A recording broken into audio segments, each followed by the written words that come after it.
Fala galera do mundo das lutas, eu sou o Coutinho, você está no canal Encarada. Não se assustem, não dei uma de Felipe Neto, não pintei o meu cabelo porque chegamos a 12 mil inscritos aqui no YouTube. São simplesmente coisas que acontecem no carnaval, mas vamos falar de luta, que é o que interessa. O vídeo de hoje vai falar sobre o UFC 235, na verdade vai falar sobre o futuro dos astros que brilharam no UFC 235, Jon Jones, Kamaru Usman, Ben Askren, Johnny Walker e Pedro Munhoz. Mas antes, se você ainda não recebe os nossos vídeos com informação sobre o mundo das lutas, é só clicar no botão vermelho aqui embaixo e ativar o sininho de notificação para receber os nossos vídeos assim que eles subirem aqui no YouTube. E antes de começar o vídeo, como eu tenho feito sempre antes dos eventos grandes do UFC, eu vou citar o nome das feras que cravaram o palpite, que cravaram os resultados das lutas que eu pedi do UFC 235. Eu pedi pra galera dar palpite sobre Kamaru Usman versus Tyron Woodley e Jon Jones versus Anthony Smith. Ninguém acertou, ninguém cravou o resultado da luta do Jon Jones, vitória na decisão dos juízes contra o Anthony Smith,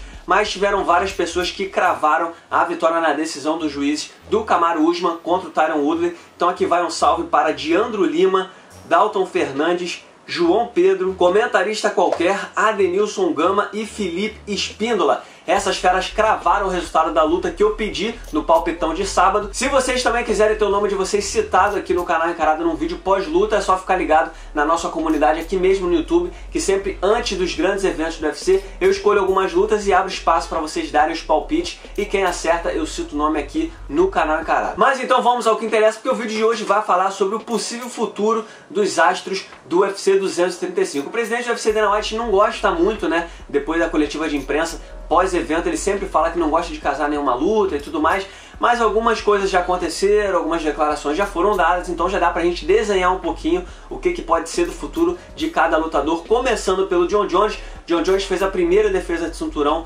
desde que reconquistou o título em dezembro contra o Alexander Gustafsson. Ele agora venceu o Anthony Smith na decisão dos juízes. E é claro, se tratando de Jon Jones, a gente sempre fica na expectativa de que ele possa talvez fazer uma nova luta contra o Daniel Cormier, ou quem sabe correr atrás do Brock Lesnar, mas ao que tudo indica, ele vai continuar na categoria dos meio pesados.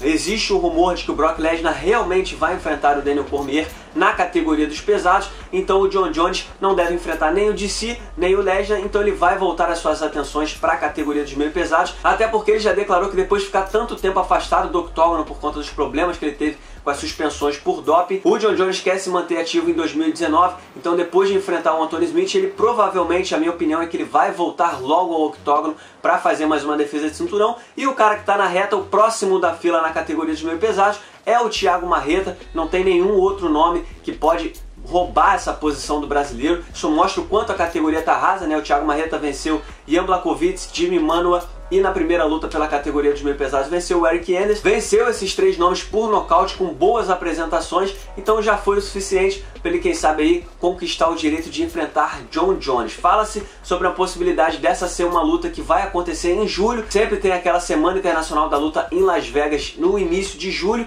então pode ser aí que o Thiago Marreta tenha a chance dele contra o Jon Jones. O presidente do UFC, Dana White, inclusive elogiou essa ideia, disse que adora pensar na possibilidade de fazer essa luta entre o Marreta e o Jon Jones. É claro, o Jon Jones ainda é soberano, não foi uma apresentação brilhante que ele teve contra o Anthony Smith, mas ainda assim foi o Jon Jones, foi dominante, não correu muito risco, então ele vai ser favorito contra o Thiago Marreta. O Marreta está muito bem na categoria dos meio pesados, está evoluindo a cada luta, mostrou muita maturidade como meio pesado depois das apresentações que ele teve na categoria dos médios. O Jon Jones segue como favorito, mas é claro, dá para acreditar no brasileiro, dá para acreditar que uma mão pode entrar e ele pode acabar chocando o mundo como ele está prometendo. Falando de Kamaru Usman, esse sim chocou o mundo no UFC 235, ele passou o carro no Tyron Woodley, incrível a performance dele, dominante do início ao fim contra o Tyron Woodley, ex-campeão da categoria dos meio médios. Eu honestamente não esperava, eu estava tratando o Woodley como favorito, mas o Kamaru Usman passou o carro no Tyron Woodley e a expectativa agora é que ele acabe enfrentando o Colby Covington. Como a gente sabe, o Covington se tornou campeão interino da categoria dos meio médios em junho do ano passado contra o Rafael dos Anjos, só que desde então ele não voltou ao octógono por conta de lesões, bateu cabeça com a organização na hora de negociar, já negou luta, então é uma confusão que ainda não foi resolvida e a gente não sabe qual vai ser do Colby Covington. O que a gente sabe é que, se tratando do Kamaru Usman, novo campeão, inclusive o Kamaru Usman fez história, foi o primeiro africano a se tornar campeão do UFC, o Colby Covington é o nome que está na reta, ele deveria, na teoria, ser o próximo desafiante ao cinturão absoluto. Mas por outro lado, lado, tanto o Kamaru Usman como o seu empresário Ali Abdelaziz, os dois já declararam publicamente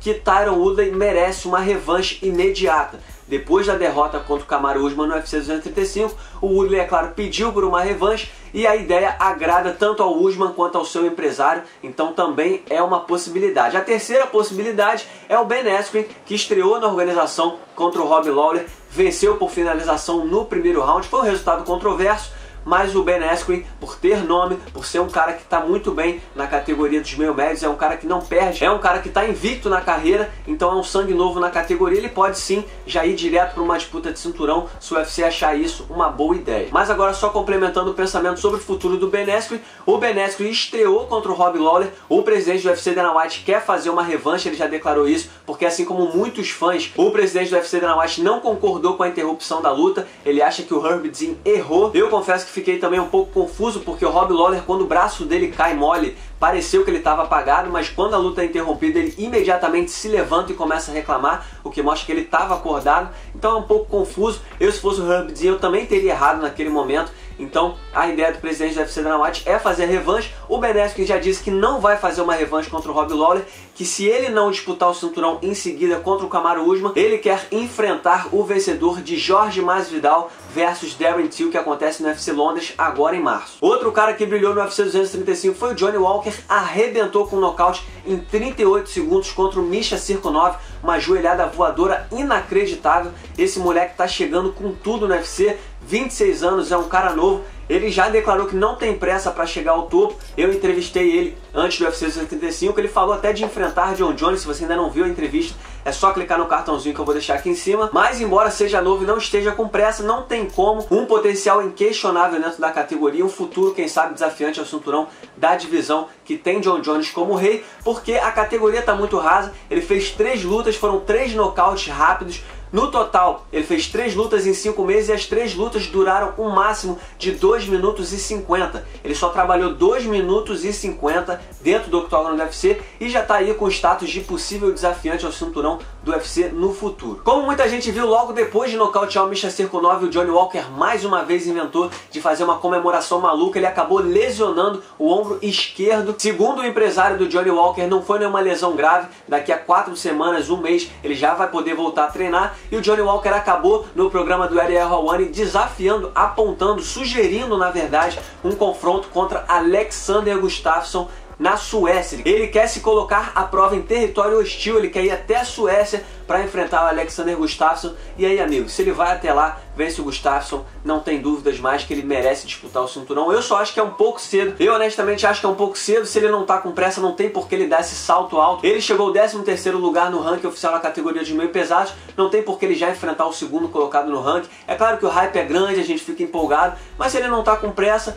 segura a onda. Ele poderia enfrentar, inclusive, um cara do nível aí do Corey Anderson, na minha opinião, para ir subindo degrau a degrau para chegar pronto numa disputa de cinturão contra o John Jones ou qualquer outro campeão. E para finalizar, nós tivemos Pedrinho Munhoz arrebentando também no UFC 235, uma luta eletrizante contra o Cody Garbrandt, nocaute no primeiro round. O Pedro Munhoz chegou a 3 vitórias consecutivas, são 7 vitórias nas últimas 8 lutas, e é claro, ele já pediu uma chance pelo cinturão da categoria. Só que o problema é que existem 2 nomes à frente dele, um deles é o Henry Cejudo, que pode conseguir a revanche contra o TJ Dillashaw, só que na categoria dos galos, podendo aí conquistar o segundo cinturão. E se essa luta não acontecer, o outro nome que já está batendo a porta, que já está ali na fila, é o nome do Marlon Moraes. Então, caso o UFC promova Henry Cejudo versus TJ Dillashaw, a gente pode acabar vendo um confronto brasileiro aí entre Marlon Moraes e Pedro Munhoz, mas eu suspeito que o Marlon Moraes, como já falou numa entrevista aqui no canal Encarada, eu suspeito que ele vai esperar a sua chance pelo cinturão. Então é isso, galera, essa é a minha opinião sobre o futuro desses astros do UFC 235. Eu quero saber a opinião de vocês. O que vocês acham que acontece com esses nomes que eu citei aqui no vídeo no canal Encarada? Comenta aí.